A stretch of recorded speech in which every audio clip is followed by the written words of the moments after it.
So in 2020, I got pretty into hiking. And when I say hiking, I mean putting on a backpack like this, doing a hike on day one, and then sleeping in a tent overnight before hiking back home the next day, or hiking somewhere else, continuing the hike the next day. And there's a few reasons why I do it. But before I tell you that, I might need a sneeze. I'm actually, excuse me, I'm out right now in the north of Sydney, and it's actually almost 7 p.m. so the sun's going down very shortly. But I wanted to jump in here because it's been a few days since I actually published a YouTube video officially, where I didn't set it to private. I've been doing one every day though. And while I've been on this hike, I've just had all these video ideas, right? And all these ideas on how to take YouTube a little bit more seriously, so that I'm in a position where I'm actually uploading videos I'm proud of, videos that are public, videos that are pushing me, videos that are teaching me and improving my public speaking, my communication. And I've been getting these ideas, and I thought, why not start now and share a little bit of why I hike. And I guess that ties into one of the first reasons why I hike, is the mental clarity. And I've got into running before, and I kind of got the same thing, or a very similar thing, when I'm running. When I'm running, I can be on a long run and ideas pop in my mind, thoughts pop in my mind, convictions pop in my mind. You got to remember though, the enemy of the truth, the greater enemy of the truth is convictions more than lies. Might have butchered that saying, but anyway, ideas, convictions, thoughts pop into my mind. It's a great time for me to think, because in everyday life, how often is it do you actually get the time where your brain isn't being stimulated by something? You can see I'm out here. There's a lot of stimulation going on, but it's natural, it's nature. I don't have music in my ears. I don't have an audio book. I'm not watching Netflix. I'm not scrolling through TikTok or Instagram or YouTube, right? And so it actually allows space in your day, space in your life, where you're not overstimulating your mind with novelty and dopamine and things that demand your attention, right? Even when you're driving a car, for example, you're never driving in silence. You have the radio on, you have a podcast on, you have an audio book on, you're on the phone to a friend, hopefully on hands-free and not touching your phone. But you get my point. You're always being stimulated. So being on a hike actually allows the space for you to think, right? So that's the first reason I love hiking. The second reason I love hiking is it's something different, right? I'm a guy who likes novelty. I like variety. I don't like doing the same things all the time. Look out in nature, by the way. Look, everywhere you look, there's something different. It's something different. It's novel. It's insanely novel out here. Everything is novel, right? No plants. Look, there's this type of plant, then there's that type of tree, then there's that type of tree, then there's a river running along. In the river, there's all sorts of different fish. Think about how many different fish are in there. Out here, there's all these insects. Look at the path I'm walking on. Every part of the path changes, right? So there's variety out in nature, and I'm kind of the same. Look, you can see the path changes.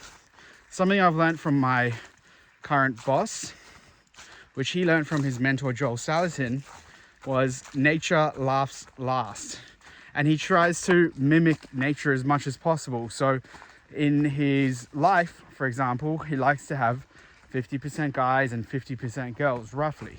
The reason for that is out in nature. There's 50% males and 50% females in the animals out in nature. In humanity, humans, 50% males, 50% females. Well, look at this. This is beautiful. We're walking to a challenging, different part right here. So I might have to be a little bit careful with how I hold my phone while I walk. So maybe like this. Here we go. See, it's something different. And the reality is, in day-to-day life, you get into a routine. You get into an automatic way of doing things. See, out here I need to actually think, how am I going to cross this stream? How am I going to cross this river? Not so easy while I'm talking to you. Here we go. Got the path. So, have you ever been in a situation, and there's a stream over here. Look at that stream. Have you ever been in a situation where you're driving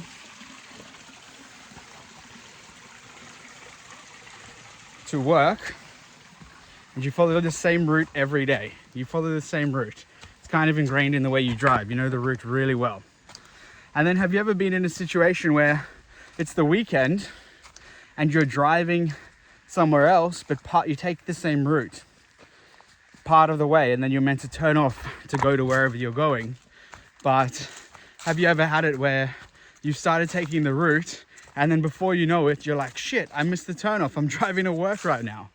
You know, I remember this happened one time when we moved houses. We were driving home from school, and instead of going to the new house, we went to the old house because it was ingrained in my mother's way of driving home from school. So what going on a hike does is it allows me to break up the week, break up whatever I'm doing, break up the routine I'm in, and do something completely different. Because let's be honest, I haven't seen anything like this all week. I've been behind a computer screen. You know, the closest I got to this is the beach. So that's at least good. But this just completely breaks up. There's no cafe, there's no shops around here. There's no advertising here. You know, it's really nice to be living in a world where you're not being constantly advertised to, right? As I said, it frees up your mind. But this just breaks up the routine of your life. Look, I can't show you this. It's running away. There's some sort of like a rooster out here, which is pretty funny. I've seen it here before. I've done this hike a few times. So that's the second reason why I hike. It gives me variety in my life. It gives me novelty. It gives me something new. It gives me some excitement. It gives me some uncertainty, because you never know what's going to happen when you're out here. It's actually funny. Last week I was doing a hike as well, and I got this Whoop strap over here, this thing. And basically what it does is it tracks your sleep, and it gives you a sleep score out of 100. And there's this guy called Brian Johnson, where he's doing this big anti-aging diet and lifestyle, and he wears one of these. He wears a Whoop, and he posted his score where he got 3 months, almost 3 months of 100% sleep quality. And I saw it on a Reddit forum, and everyone was going crazy. They're like, this is impossible. And so I had it in my mind that it was very hard to get 100% sleep. So I got this thing, right? And fairly early into it, you know, my first night I get like an 83% sleep score. I'm like, okay, that's pretty good. This is sleeping in my bed. Then I get like whatever. I didn't get such a great sleep score the next night. Say I got like a 65. Maybe I didn't sleep enough. Then the next night I was out wearing this on the hike, and I do my hike. Turns out it was so hot. There were so many mosquitoes. So instead of staying up and eating food and maybe making a fire, I went to bed early. And it was hot. I didn't even get into my sleeping bag, not once the entire night. So I kind of just lay on my sleeping mat, kind of on my back, like sweaty, you know, like not optimal sleeping conditions, sleeping on the floor on a blow up mat that's like this thick. And guess what? I woke up in the morning and I was surprised to see my sleep score was at 100%, which is kind of crazy. If you think about it, I got 100% sleeping in the heat with lights on, you know, the moon and whatnot, and sleeping on the floor without a blanket and without a proper pillow. I had a blow-up pillow and I got 100% sleep score. So just goes to show that, and I didn't think I would get that. I thought I'd get my, you know, a very low sleep score. I woke up once or twice in the night, but turns out, according to the Whoop, I got better sleep out here than I got in in my bed at home. My $2,000 bed, right? Which is just funny. So I guess that ties into the third reason why I hike. And this isn't actually as relevant, or it's not the, you know, it's not as big of a reason I hike as point 1 and point 2. But the third reason why I hike is it's very healthy for you. You're carrying a bag on your back. I don't know how much this weighs, but call it 15 kilograms. You're taking it long distances. Today is a 7-kilometer hike. You've got, it's not a straight path. There's a lot of ups and downs. You see me crossing, you know, streams of water, climbing over rocks, uneven surfaces. So you're having to move your body in a difficult way while carrying weight on your back. Right now I've got a bridge coming up. I'm going over this bridge, which means probably getting to the campground, which is kind of exciting. Here we go, crossing over now. So I'm sweating. My sweat's almost down to the bottom of my shirt, and it's been, you know, an hour and a half of hiking. So it's quite good for you. You feel quite good afterwards. It makes you feel good. Makes you feel damn good. Oh. And so that's the third reason why I hike. I always feel good while I'm hiking because your body's releasing feel-good chemicals. Your body's releasing feel-good chemicals. You can see how nice it is over here. Starting to open up a bit. Not as dense forestation. So you feel good, and when you feel good, you want to do more of it. So I want to do more of it. I mean, if you think about it, 10,000 generations of ancestors, they weren't living in houses like we live in today, where there's lights and air conditioning and TVs on the wall and a fridge full of food. They were living out in nature, similar to this. It takes you back to your roots. You feel primal, and it feels good to feel primal. It'd be interesting to do a test on your health markers if you live out here versus living in your home. I bet you'd see some increases in testosterone. You know what else? Actually, this might even be more important to me than health. The health benefits is the thinking benefits when it comes to problem solving. So you always have to make a lot of decisions when you're out on a hike. You need to make sure you're on the path. Are you following the track? Or are you off the track and you need to navigate back onto it? You got to find a spot that's safe to camp for the night. You got to make sure that there's no, you're safe from dangerous animals, insects, snakes. You can hear the nature out here. It's beautiful.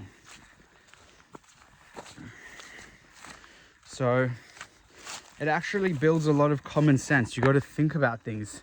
You got to think about things thoroughly. So last weekend I did a hike. I try to do a hike once a week if possible. Haven't done one for a long time in 2023 because of various reasons, mostly being overseas, which I don't know if that's really an excuse not to get out in nature. But I used to do a hike every week, or as close to every week as possible, maybe 3 times a month. When we were at home during 2022 and 2023.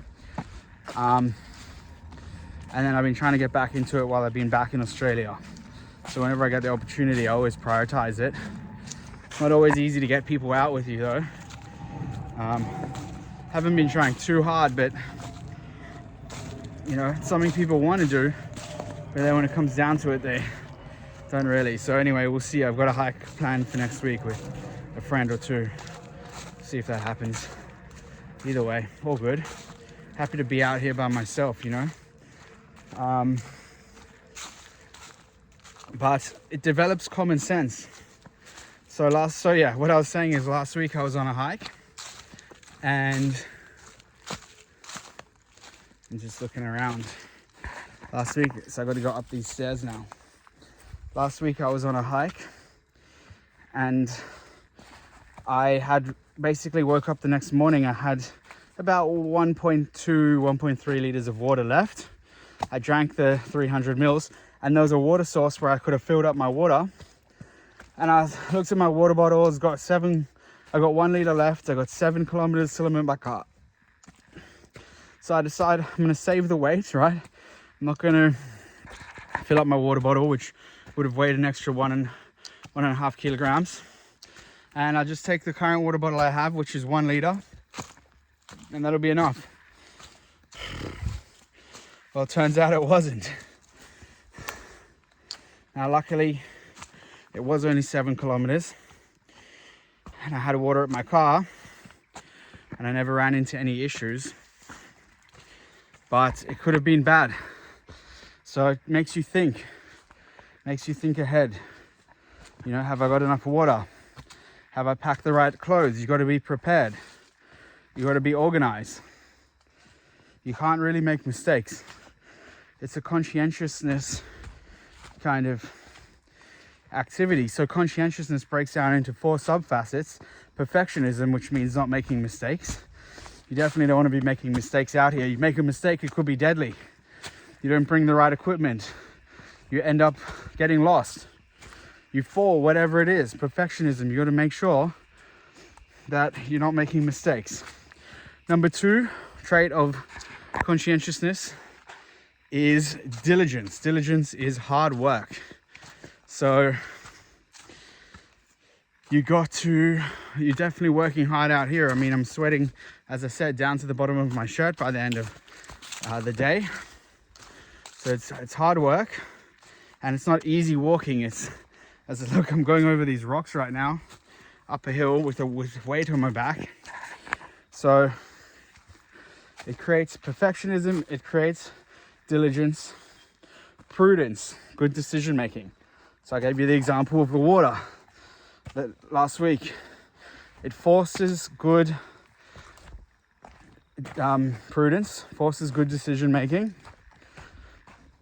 And lastly, organization is the last subfacet of conscientiousness. So you definitely need to be organized. Like, for example, you got to make sure when you leave, you pack everything. You make sure you got enough food. Make sure you packed your tent. Make sure you've packed your sleeping bag, your clothes for tomorrow. So you got to think things through. So it's really good for your conscientiousness, getting out in nature. Oh man, it's kind of a challenging hike, especially while talking to the camera here. I'm just on my phone recording a quick video. You can see how beautiful it is. Wow, look down there. There's a water bottle over there. Maybe there's someone swimming in the water or someone around here. But it's very nice. Very nice view. So, very lucky that I get the opportunity to come out here and hike like this. Anyway, it's funny here. You're sometimes walking and you hear some movement in the bushes and you immediately think you're about to bump into a snake. So it increases your awareness. It increases your sharpness, right? You're very aware of your surroundings. There's a butterfly flying in front of me right now. You're very aware of what's happening around you because it's a survival instinct. If you're out in nature 10,000 generations ago and a lion walks past, you've got to be ready. ready to react. So you definitely have heightened senses out here. Anyway, just wanted to pop in, do a quick video on why I hike. Have you ever been on a hike? Have you ever camped out overnight?